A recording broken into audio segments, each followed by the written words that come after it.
So we're here at Hunters Point. There's an amazing amount of activity here. Let's start with the park. This is not open yet, but this looks fantastic. This is a brand new 5.5 acre park that will expand to 11 acres once we go down to Newtown Creek. But these 5 acres will open in about a month.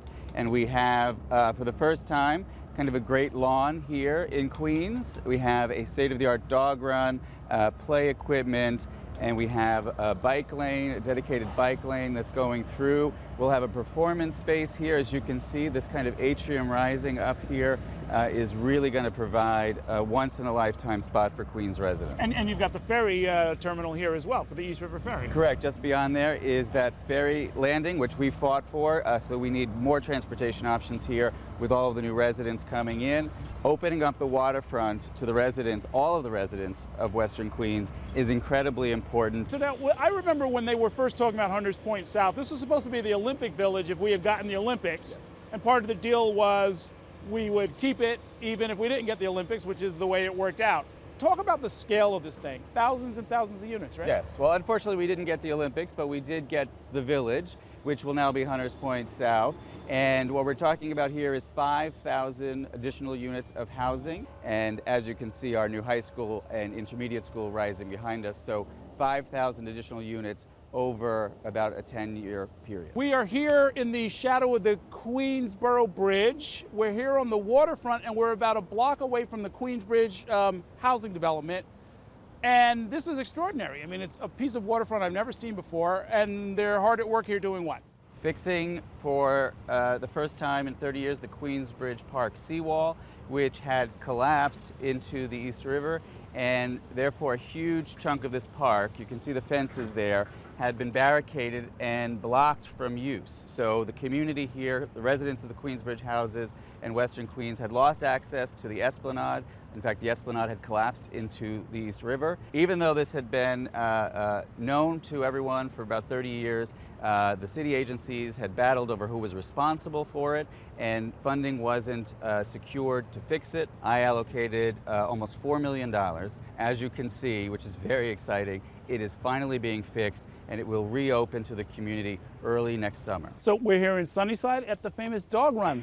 Tell us about this place. Well, this is Ladati/Torsney Park and Playground, which is a very important public park here in Sunnyside, and it was one of our first projects. We met the dog owners when I was running for office in 2009. They had a plan for a dog run for about 10 years, couldn't get it done. I said if I won, I would get it done, but we wouldn't just do the dog run, we would do the entire park. This is a $1.4 million project that was opened this past Saturday, just 3 days ago. We have resurfaced the entire field, built proper basketball half courts, 2 volleyball courts with nets, and resurfaced the softball field. So there's about 1,000 new trees and bushes and plants. So we greened the park. We also improved this area with lighting and other amenities. Again, part of the nearly $15 million that we have allocated to the public parks in my district, because good schools, good parks, good libraries equal good neighborhoods. This is Sunnyside South. We're south of the boulevard, and another school going up. Yes, one of 5 new schools so far going up in the district that we are very excited about, over 2,000 new seats, and we haven't had a new school go up here in a very, very long time. This is what, elementary school? This is an elementary school, about 430 seats, and it was a vacant site. Before that, it was the Sunnyside Jewish Center. We were helpful in locating a site for the School Construction Authority, and now, as you can see, a brand new school is rising. So we're here in Astoria at the Museum of the Moving Image, a city museum. Looks like a spaceship. And a lot of money came into this part of your district, and this was for an expansion. Yes, what you are sitting in, actually standing in, is the newly expanded piece of this great museum. This is a $70 million investment on the part of the City of New York, which was completed a couple of years ago. This is now a mecca. The attendance has just skyrocketed here since it reopened, which is a great investment, spurring lots of economic development along 35th Avenue.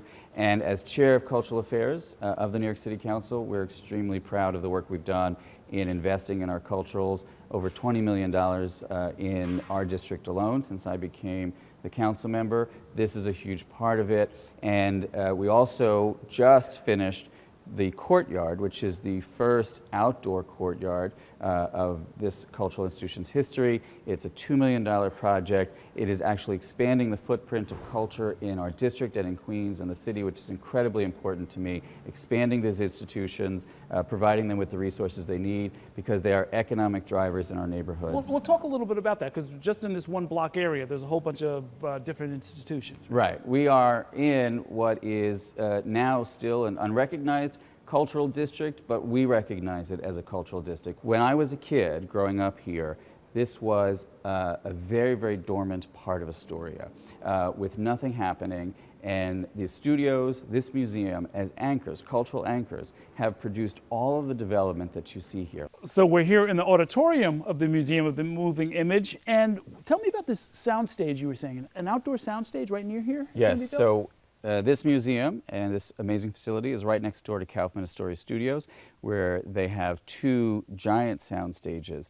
But there is not an outdoor sound stage where they can film movies and TV shows. Starting next month, they're going to begin construction on that outdoor sound stage. So we're going to be making movies a la Hollywood, outdoors in the sun, in Astoria, Queens. So we are here in Woodside, still very much a working class part of your district. Absolutely. And this is sort of the main drag here on Roosevelt Avenue? Well, Roosevelt Avenue, 61st Street, Woodside Avenue here. Obviously, you've got the 7 train, which is synonymous with Woodside, Queens. And here at the Woodside Triangle, you see a little pocket park. Keeping the streets clean is the #1 priority for businesses, making it as attractive as possible for residents and business owners alike.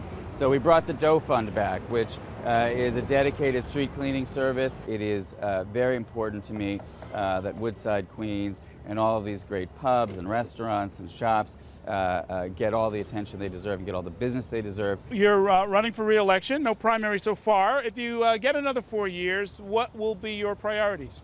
Continuing the progress that we've made and seeing through to completion all of these projects which continue to make Western Queens the hot spot in all of New York City. Schools, libraries, parks, quality of life, making sure constituents know I'm on the job every day, every hour. That's what we've done for 4 years. That's what I'll continue to do, God willing, for another 4. Okay.